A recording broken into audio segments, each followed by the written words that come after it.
pada kesempatan kali ini saya akan memaparkan materi mengenai nasionalisme.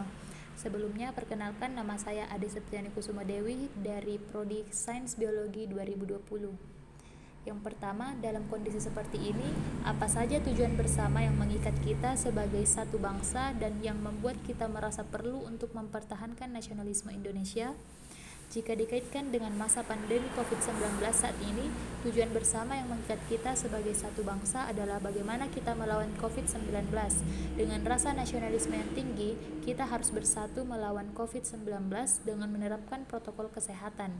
Tanpa memiliki rasa nasionalisme yang tinggi, maka kita akan sangat sulit untuk menjalankan new normal secara baik.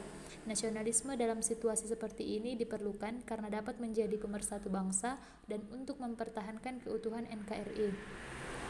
Jadi dalam menghadapi masalah pandemi COVID-19 diperlukan adanya jiwa nasionalisme dan seluruh bangsa oleh bangsa Indonesia untuk melawan COVID-19.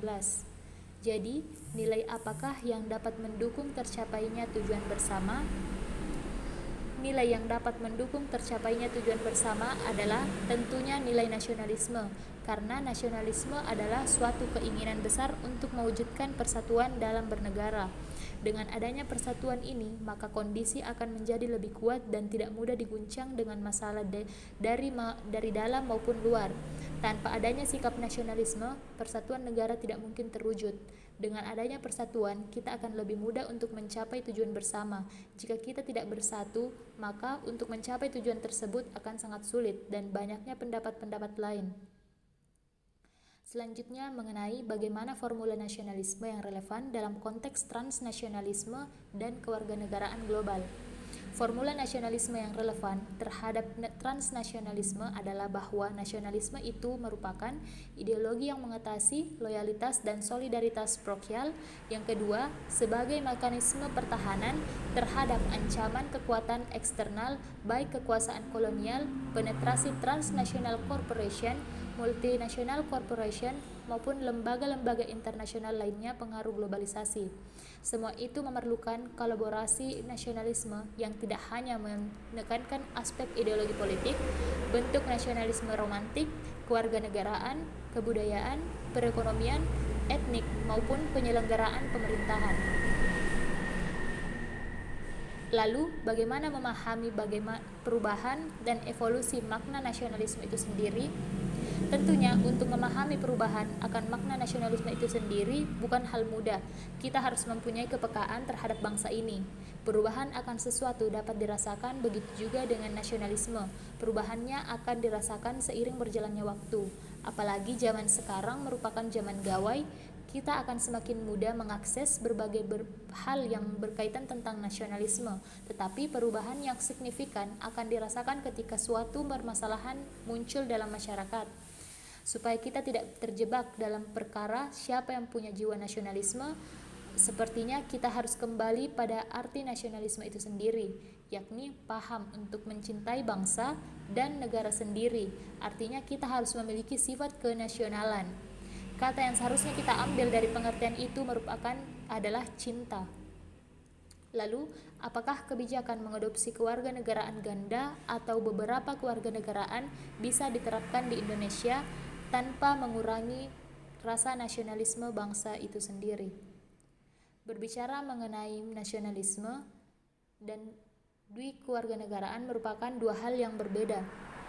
Dual citizen merupakan urusan dengan negara, sedangkan nasionalisme itu berasal dari hati. Kalau seseorang memiliki dua kewarganegaraan tapi hatinya tetap di Indonesia, ya memang nasionalismenya yang tinggi. Dan umumnya untuk memotivasi warga negara Indonesia membuat paspor negara lain selama ini bukanlah karena nasionalisme, tetapi karena banyak pekerja WNI di luar negeri yang menduduki posisi penting tetapi kesulitan dalam mengurus perjalanan bisnis ke negara lain. Mereka mengurus visa dengan paspor Indonesia bisa lebih lama dan sampai 1 bulan, padahal jika menggunakan paspor negara lain tidak selama itu. Jadi bisa jadi permasalahannya ada pada regulasi dan pengurusan visa tersebut.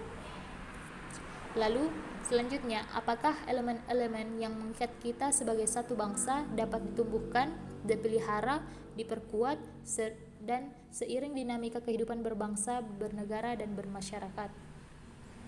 Salah satu karakteristik dari bangsa Indonesia adalah sebagai bangsa yang besar dan majemuk. Sebuah bangsa yang memiliki suku bangsa yang lebih dari 1.000, sebuah bangsa yang memiliki bahasa daerah yang lebih dari 1.000, sebuah bangsa yang memiliki ragam dengan agama maupun budaya. Untuk menyatukan itu semua, tentu semua elemen harus mempunyai sikap cinta tanah air yang kokoh, karena dengan sikap itulah kita akan tetap utuh. Elemen yang mengikat kita sebagai suatu bangsa negara adalah Pancasila, Undang-Undang Dasar 1945, Negara Kesatuan Republik Indonesia, dan Bhinneka Tunggal Ika. Dan untuk menumbuhkan dan memelihara elemen tersebut dapat kita wujudkan dengan merekatkan nasionalisme dengan mendirikan suatu konsepsi dan yaitu kebanggaan dari kebangsaan dan bernegara.